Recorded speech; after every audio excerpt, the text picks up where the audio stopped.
Most people think living on $30,000 or less is impossible in today's economy. They imagine surviving on ramen noodles, wearing the same 3 shirts for months, and basically living like a college student forever. But what if I told you that's completely wrong? What if I told you that with the right strategies, you could not only survive, but actually thrive on an extremely low income while still enjoying the things that matter most to you? I've spent years helping people understand that financial freedom isn't one or two about how much you earn.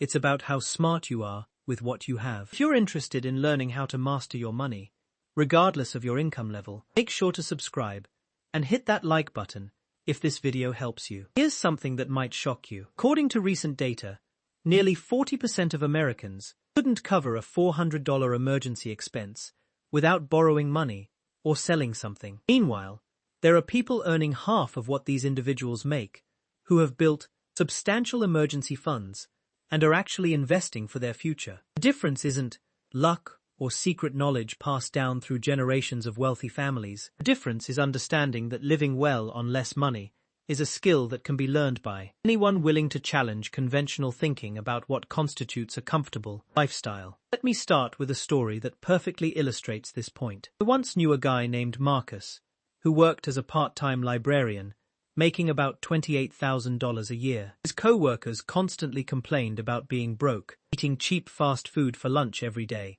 and never having money for anything fun. Meanwhile, Marcus would show up with homemade meals that looked like they came from a restaurant, took weekend trips to nearby cities, and somehow managed to save money every month. When people asked how he did it, he'd just smile and say he had a system. That system is exactly what we're going to break down today. The first thing you need to understand about living on an extremely low income is that it requires a complete shift in how you think about money and value. Most people approach their finances backwards. They earn money, spend it on whatever catches their attention, and then hope there's something left over at the end of the month. This approach guarantees financial stress, regardless of how much you earn. People making 6 figures often live paycheck to paycheck, using this exact method. The secret to thriving on a low income is becoming intentional with every single dollar. This doesn't mean living like a monk or never enjoying yourself. It means becoming incredibly strategic about where your money goes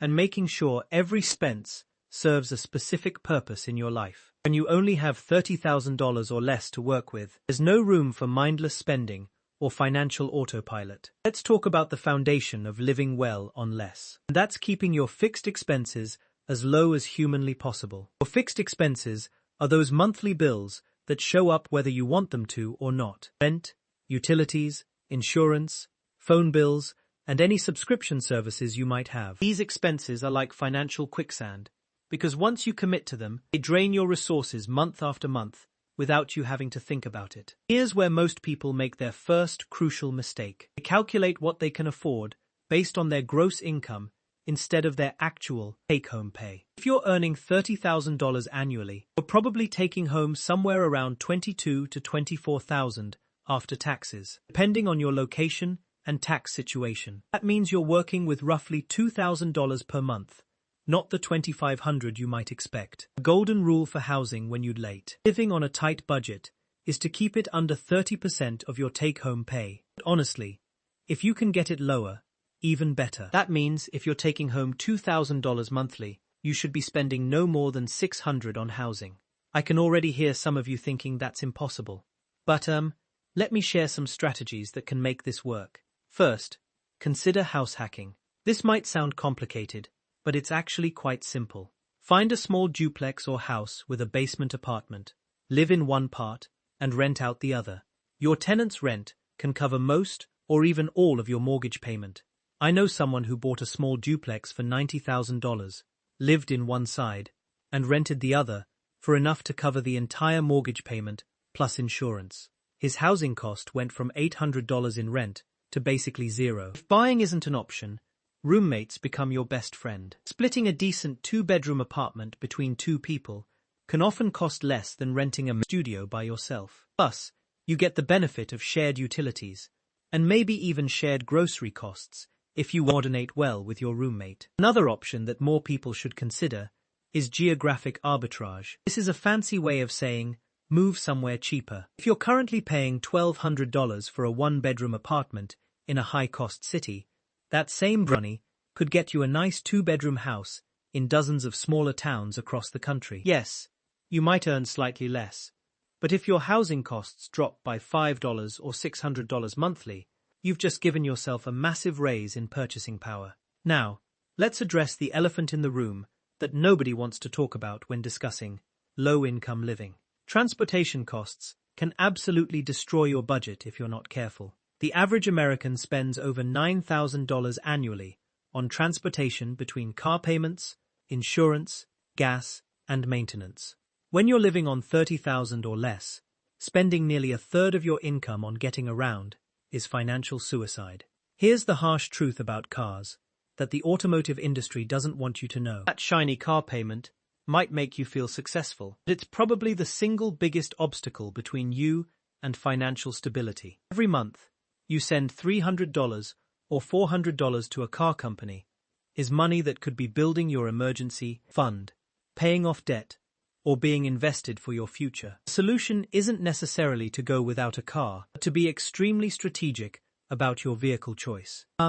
Buy something reliable and cheap with cash, if at all possible. A 10-year-old Toyota Camry or Honda Civic might not turn heads, but it will get you from point A to was for years, while costing you almost nothing beyond gas and basic maintenance. I'd rather drive a boring car and have money in the bank than drive something impressive and be broke. If you absolutely must finance a vehicle, never, and I mean never, finance more than you can pay off in 2 years. Car loans that stretch beyond 24 months are wealth destroyers, disguised as affordable monthly payments. The bank loves those 60-month loans because they make far more money in interest, but you should avoid them like the plague. For those living in areas with decent public transportation, seriously consider whether you need a car at all. Between buses, trains, rideshare services, and the occasional rental car for longer trips, you might discover that going car-free saves you hundreds of dollars every month,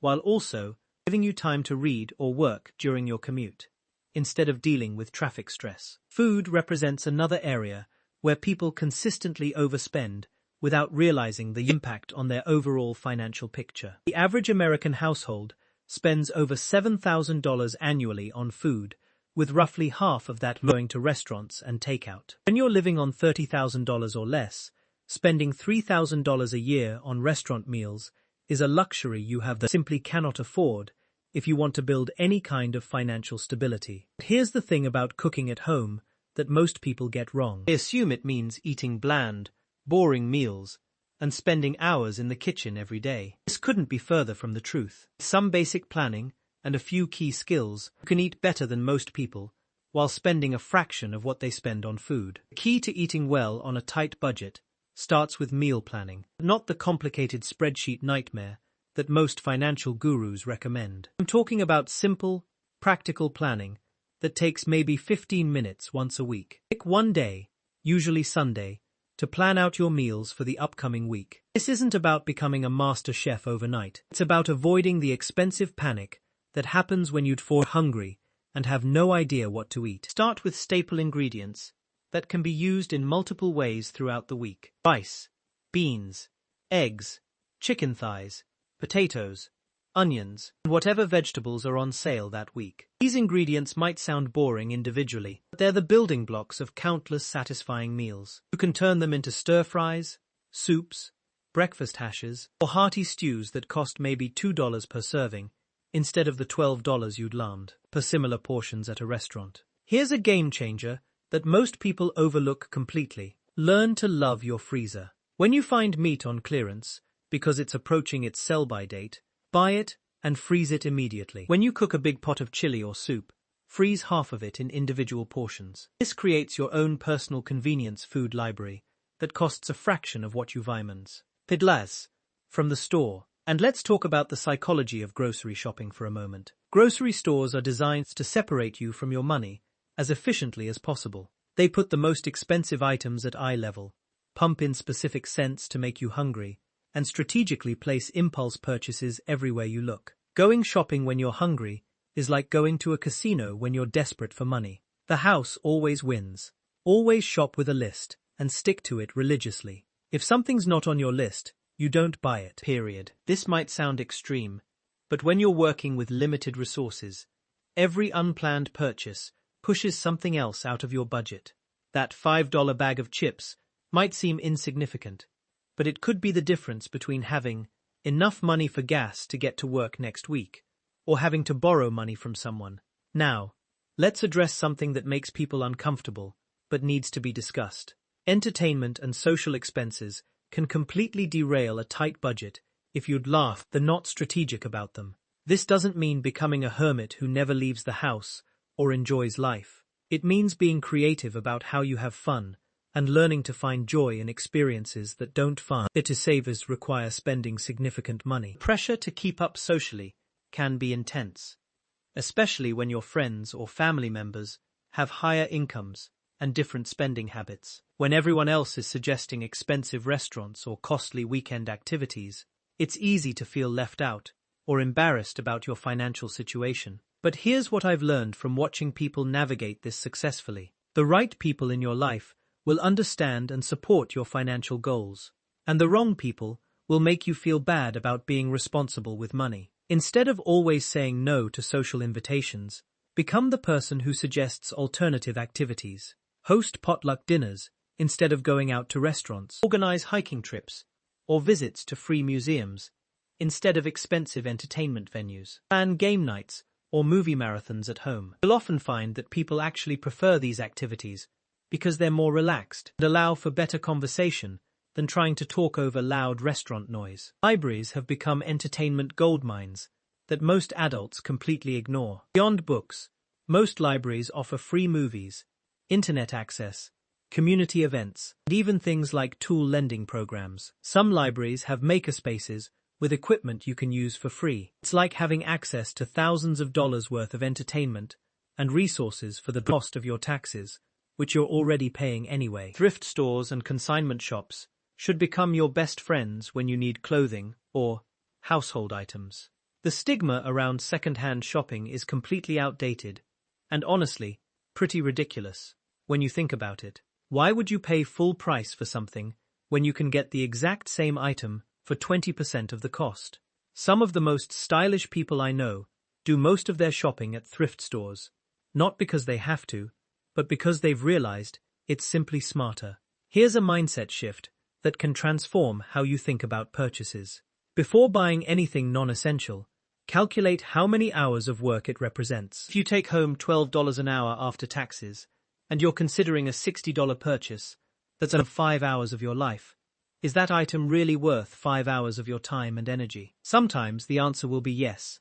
But more often you'll realize that many purchases aren't energy when you think about them in terms of your actual time investment. Emergency funds become even more critical when you'd score to be living on a low income, because you have less flexibility to handle unexpected expenses. Most financial experts recommend 3 to 6 months of expenses in an emergency fund. But when you're just starting out on a tight budget, even $100 in savings can prevent a minor crisis from becoming a major financial disaster. Start small with your emergency fund. Even saving $5 or $10 a week adds up faster than you might expect. The goal isn't to have thousands of dollars immediately. The goal is to build the habit of paying yourself first and creating a buffer between you and fear and financial catastrophe. Once you have your first $100 saved, you'll be amazed at how much more secure you feel, knowing you can handle a small, unexpected expense without panic. One of the most powerful strategies for living well on less money is learning to differentiate between what you want and what you actually need. Marketing messages constantly bombard us with reasons why we need the latest gadgets, fashion trends, or lifestyle upgrades. But when you're working with limited resources, falling for these messages can keep you trapped in a cycle of financial stress. The truth is, most of what we think we need is actually just stuff we've been convinced we want. You don't need the latest smartphone if your current one works fine. You don't need a gym membership if you can exercise at home or outdoors. You don't need cable television when streaming services cost a fraction of the price and offer more content than you could ever watch. This doesn't mean living a joyless existence where you never buy anything beyond absolute necessities. It means being intentional about your purchases and making sure they align with your values. and priorities, rather than just responding to whatever marketing message you encountered most recently. Creating systems and routines becomes essential when you sign a tight budget, because there's no room for financial mistakes or oversights. Set up automatic transfers to your savings account, even if it's just $25 a month. Use apps or simple spreadsheets to track your spending so you know exactly where your money is going. Schedule regular check-ins with yourself to review your finances and make adjustments as going needed. The goal isn't to create complicated systems that require hours of maintenance. The goal is to create simple habits that keep you on track without requiring constant mental energy or decision-making about money. When you're living on $30,000 or less, you also need to become ruthless about subscription services and recurring charges. I swear, these things multiply like rabbits when nobody's paying attention. You sign up for a streaming service to watch one show, forget about it, and suddenly you're paying $12 a month for something you haven't used in 6 months. Do this with 5 or 6 different services, and you've just blown $60 or $70 monthly on digital clutter. Here's a fun exercise that might horrify you. Go through your bank statements from the last 3 months and highlight every recurring charge. You'll probably find subscriptions you completely forgot about, software you signed up for during some productivity binge, and gym memberships you haven't used since your New Year's resolution died in February. Canceling unused subscriptions is like finding free money in your couch cushions, except it's much more money and happens every month. The subscription economy is designed to make canceling as painful as possible. They make signing up a one-click process, but require you to call during specific hours, or navigate through 17 different web pages to cancel. Don't let this deter you. That 15 minutes of mild inconvenience could save you hundreds of dollars over the course of a year. Now, let's talk about something that makes people uncomfortable, but can dramatically impact your financial situation. Your social circle and the people you spend time with have enormous influence over your spending habits. If you're constantly around people who think nothing of dropping $50 on drinks or impulse buying expensive gadgets, you'll find yourself doing the same thing, even when it doesn't align with your financial goals. This doesn't mean you need to dump all your friends and become a financial hermit. It means being aware of how social pressure affects your spending decisions and developing strategies to handle these situations. When friends suggest expensive activities, don't just say you can't afford it and leave it at that. Offer alternatives that fit your budget. Most people will respect your honesty and appreciate having options. If you're dealing with friends or family who don't understand or support your financial boundaries, that's actually valuable information about their character. People who pressure you to spend money you don't have or make you feel bad about being responsible with your finances aren't really looking out for your best interests. Insurance is another area where people often overpay without realizing it. Yes, you need insurance, but you don't need to pay more than necessary for it. Shop around for car insurance at least once a year. The same coverage that cost you $150 monthly with one company might cost $90 with another. That $60 monthly difference adds up to over $700 annually, which is significant money when you're living on a tight budget. Consider raising your deductibles if you have an emergency fund to cover them. Going from a $250 deductible to a $1,000 deductible can often reduce your monthly premiums by $30 or $40. If you're a safe driver who rarely makes claims, this trade-off makes perfect financial sense. Look, living on $30,000 or less isn't just possible, it's actually liberating once you get the hang of it. You'll sleep better knowing you're not drowning in debt. You'll stress less about money because you've built systems that work. And you might even discover that some of your happiest moments don't cost anything at all. The strategies we've covered today aren't revolutionary secrets. They're just common sense that's become surprisingly uncommon. Start with 1 or 2 changes, build momentum, and watch your financial stress disappear faster than your friends' canes in expensive restaurants. When you suggest splitting the bill equally,